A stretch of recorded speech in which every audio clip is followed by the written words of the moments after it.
Welcome to 99 TV news. ఇక updates చూస్తే గుంటూరు జిల్లా పత్తిపాడు మండలం గోరంట్లలో జనసేన కార్యాలయం ప్రారంభమైంది. గోరంట్లలో జనసేన పార్టీ ఆఫీసును ఆ పార్టీ ప్రధాన కార్యదర్శి తోట చంద్రశేఖర్ ప్రారంభించారు. ఈ కార్యాలయాన్ని రావిల కిషోర్ బాబు ఆధ్వర్యంలో ఏర్పాటు చేశారు. ప్రతిపాడు నియోజకవర్గంలో జనసేన పార్టీ ఆఫీస్ ఏర్పాటు కావడంపై జనసేన కార్యకర్తల సంబరాలు అంబరాన్నంటాయి. పార్టీ కార్యాలయం ఏర్పాటు కావడంపై హర్షం వ్యక్తం చేశారు జనసైనికులు. జిల్లా వ్యాప్తంగా జనసేన సత్తా ఏంటో చూపిస్తామని చెబుతున్నారు. పార్టీ ఆఫీస్ ప్రారంభోత్సవ బహిరంగ సభలో జనసేన ప్రధాన కార్యదర్శి తోట చంద్రశేఖర్ మాట్లాడుతున్నారు. లైవ్లో చూద్దాం. అందరికీ నేను సగర్వంగా చెప్తున్నాను, ఈ రోజు వరకు 100 సీట్లు ఇచ్చిన దాఖలాలు ఏ పార్టీకి లేవు. మైనార్టీలకి అన్ని సీట్లు ఇచ్చిన దాఖలాలు ఏ పార్టీకి లేవు.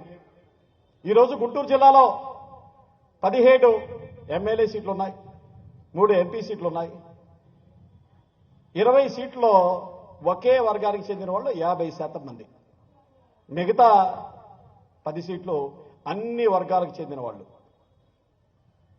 2 వర్గాలకు చెందిన వాళ్ళే 14 సీట్లు వాళ్ళ చేతిలో ఉన్నాయి. అంటే అధికారం 75% అధికారం ఒక్కళ్ళ గుప్పెట్లో ఉంది. మిగతా వాళ్ళకి మాత్రం మీకు తాయిలాలు ఇస్తాం, మీకు స్కాలర్షిప్లు ఇస్తాం, నిరుద్యోగ భృతి ఇస్తాం, పసుపు కుంకుమ పేరుతో 3,000 రూపాయలు జమ చేస్తాం. వీటిని తీసుకొని మీరు సంతృప్తి చెందండి. మళ్ళీ సీట్లు ఇవ్వాలంటే మాకే, ఆ సీట్లన్నీ మాకే, మేమే రూల్ చేయాలి, అధికారం మా చేతిలోనే ఉండాలి అనే ఉద్దేశంతో వాళ్ళ యారగెన్స్ అంటే అహంకారం. జనసేన అధ్యక్షుడు పవన్ కళ్యాణ్ గారు పార్టీ పెడితే జనసేన కూడా ఒక పార్టీ అయినా జనసేన క్లెయిమ్ చేయడం ఏంటి, దాని గురించి కూడా మనం మాట్లాడుకోవాలా అని ఒక ఆయన అంటాడు. అంటే ఎంత హీనంగా నీచంగా చూడటానికి. అంటే ఈ రాష్ట్రంలో 25% జనాభా ఉన్నటువంటి ఒక వర్గం మాకు ఒక ప్రతినిధి అని ఆయన పూజిస్తుంటే, మిగతా దళితులు, ఓబీసీలు, మైనారిటీలు ఆయన్ని గుండెల్లో పెట్టుకుని చూస్తూ ఉంటే ఈయన కూడా ఒక పార్టీయా అన్న విధంగా అహంకారపూరితంగా వాళ్ళు మాట్లాడే మాటలు ఎంతో బాధను కలిగిస్తాయి. ఈ చిత్రం చేంజ్ అవ్వాలి. ఇది మార్పు చేంజ్ చేయగలిగిన వ్యక్తి ఒకే వ్యక్తి, అది పవన్ కళ్యాణ్ గారు. మనందరి అదృష్టం ఈరోజు పవన్ కళ్యాణ్ గారు జనసేన పార్టీ పెట్టి ఈ రాష్ట్రంలో ఒక విలువలతో కూడిన రాజకీయాలు చేయాలి, అవినీతి రహిత పాలన అందించాలి, అధికారం అందరికీ ఇద్దాం, అభివృద్ధి ఫలాలు అందరికీ చెందేలా చేద్దామన్న గొప్ప ఆశయాలతో ఆయన మన ముందుకు వచ్చాడు. ఈరోజు అవినీతి లేని పాలన ఇస్తామని మిగతా ఏ పార్టీకి చెప్పే దమ్ము ధైర్యం లేదు. అది ఒక్క జనసేన పార్టీకే సాధ్యం. అవినీతి రహిత పాలన ఇస్తామని తెలుగుదేశం పార్టీ చెప్పగలదా? ఎందుకంటే వాళ్ళు అవినీతి కంపులో కుళ్ళిపోతున్నారు. వైఎస్ఆర్ కాంగ్రెస్ పార్టీ చెప్పగలదా మేము అవినీతి రహిత పాలన ఇస్తామని? వాళ్ళ చరిత్ర ఏంటో మీకు తెలుసు, మనందరికీ తెలుసు. కానీ ఎటువంటి మచ్చలేని వ్యక్తి, ప్రజలకి సేవే పరమార్థంగా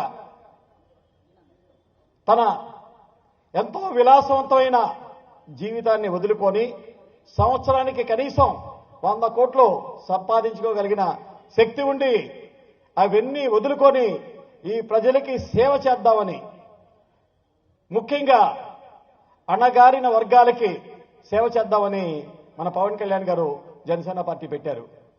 ఆయన నిబద్ధత, నిజాయితీ, సామాన్యుడి గురించి ఆయన పడే తపన, ఆయన ఆలోచనలు, ఆయన భావజాలం మనందరి అదృష్టం. ఈ రాష్ట్రంలో ఒక మార్పు తీసుకురాగలంటే అది ఒక పవన్ కళ్యాణ్ గారికి సాధ్యం అని నేను ఎంతో గర్వంగా మీకు చెప్తున్నాను. పవన్ కళ్యాణ్ గారిని ముఖ్యమంత్రిగా చూడాలని కొన్ని లక్షల మంది ఈరోజు ఎదురు చూస్తున్నారు. పవన్ కళ్యాణ్ గారు ముఖ్యమంత్రి అవ్వాలంటే ఏం చేయాలి? మన పార్టీ అభ్యర్థుల్ని ఎక్కువ సంఖ్యలో మనం గెలిపించుకోవాలి. కిషోర్ బాబు గారు లాంటి అభ్యర్థిని మనం గెలిపించాలి. ఆయనకి ప్రతిపాడులో ఆల్రెడీ 2014లో గెలిచారు. ఆయన ఎప్పుడు చెప్తూ ఉంటారు, నాకు 15 రోజుల ముందు సీట్ ఇచ్చారు, పవన్ కళ్యాణ్ గారి వల్లనే నేను గెలిచాను, ఎమ్మెల్యేగా అయ్యాను అని. పవన్ కళ్యాణ్ గారు లేకపోతే నేను ఎమ్మెల్యేగా గెలిచి ఉండేవాడిని కాదు. ఇది వాస్తవం, ఇది సత్యం. ఈరోజు తెలుగుదేశం పార్టీ అధికారంలో ఉందంటే అది తెలుగుదేశం పార్టీ గొప్పతనం కాదు, అది పవన్ కళ్యాణ్ గారు పెట్టిన భిక్షే. పవన్ కళ్యాణ్ గారు ఆ భిక్ష పెట్టబట్టే ఈరోజు వాళ్ళు అధికార పీఠం మీద కూర్చున్నారు. 2014లో తెలుగుదేశం పార్టీని గెలిపించాం, 2009లో తెలుగుదేశం పార్టీని ఓడించాం. అది మన వల్లనే సాధ్యమైంది. 2019లో ఈసారి మనమే గెలుస్తాం, మనమే అధికార పీఠం మీద కూర్చుంటాం. ఎందుకంటే ఒక పార్టీని ఓడించగలిగిన సత్తా మనకుంది, ఒక పార్టీని గెలిపించగలిగిన సత్తా మనకుంది. ఒక పార్టీని గెలిపించి ఓడించే సత్తా మనకుంటే గెలవగలిగిన సత్తా కూడా మనకే ఉందని మనం అర్థం చేసుకోవాలి. ఆ సత్తాని ఈసారి మనం నిరూపిద్దాం, సాటి చూపిద్దాం అని మీ అందరికీ నేను తెలియజేస్తున్నాను. కానీ రాబోయే ఎన్నికలో మనం ఒక గొప్ప యుద్ధాన్ని ఎదుర్కోబోతున్నాం. ఒక కురుక్షేత్ర యుద్ధాన్ని మనం ఎదుర్కోబోతున్నాం. ఎంతో జాగ్రత్తగా మెళకువతో వ్యూహరచనతో మనం ఈ ఎన్నికల్లో పనిచేయకపోతే అంత మన విజయం అంత ఈజీ కాదు, మన గెలుపు నల్లేరు మీద నడక కాదు. ఈ విషయాన్ని ప్రతి వాళ్ళు దృష్టిలో పెట్టుకొని పనిచేయాల్సిన అవసరం ఉంది. రాబోయే 6 వారాలు మనకిక ఎన్నికలకి పెద్ద సమయం లేదు. 6 వారాలు మాత్రమే ఎన్నికలకి మనకి సమయం ఉంది. నోటిఫికేషన్ ఏ సమయంలోనైనా రావచ్చు.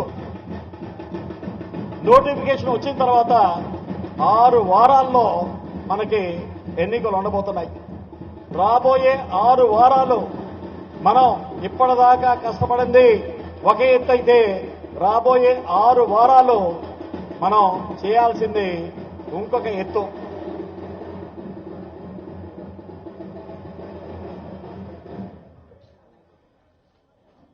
మన జనసేన పార్టీ సీనియర్ నాయకుడు నారాయణ మనోహర్ గారు ఇక్కడికి విచ్చేశారు. వారికి మేము స్వాగతం పలుకుతున్నాం. Welcome welcome welcome welcome welcome.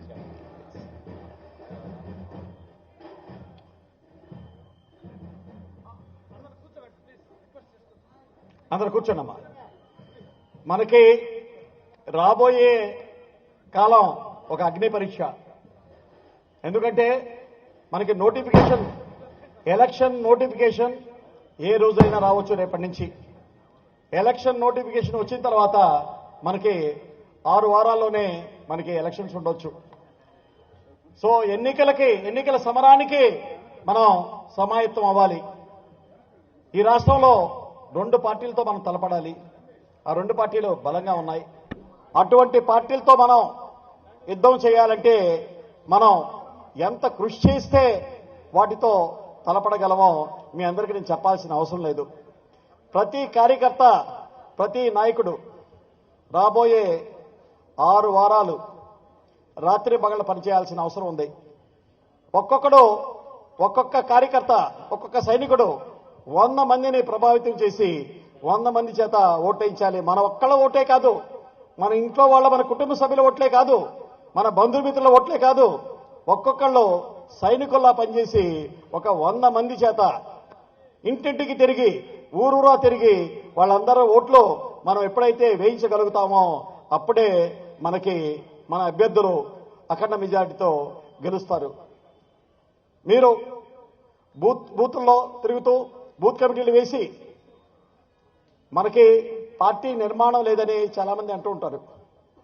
కానీ మన పార్టీకి ఉన్నటువంటి జనబలం ఆ నిర్మాణానికి పార్టీ నిర్మాణం ఉందని చెప్పుకునే పార్టీలు దేనికి పనికిరావు.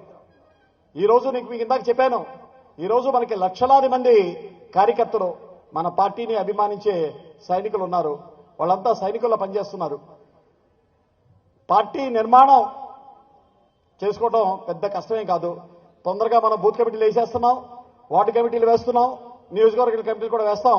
ఎందుకంటే మన అందరి దగ్గర లక్షలాది మంది సైనికులు ఉన్నారు. వాళ్ళ వల్ల కుర్చీలో కూర్చోబెట్టడమే, అది చేస్తున్నాం. కానీ మనం చేయాల్సింది ఎలక్షనీరింగ్. ప్రతి వ్యక్తిని పోలింగ్ బూత్ దాకా తీసుకువెళ్లి వాళ్ళ చేత మనం ఓటు వేయించటం, అది ముఖ్యమైన అంశం. అది చేసుకోగలిగితే మన విజయం నల్లేరు మీద నడికే అవుతుందని మీ అందరికీ నేను సవినయంగా మనవి చేస్తున్నాను. ఇప్పుడు ఇంకా మాట్లాడవలసిన వారు ఉన్నారు కాబట్టి మీ సమయం ఎక్కువ తీసుకోకుండా, ఈ ప్రత్తిపాడు నియోజకవర్గాన్ని 2014లో మనం కిషోర్ బాబు గారిని గెలిపించాం.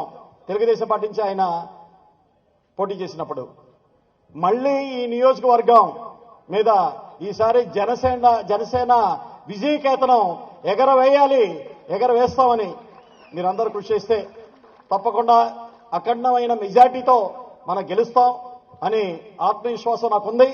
మీరందరూ గట్టిగా కృషి చేయాలి.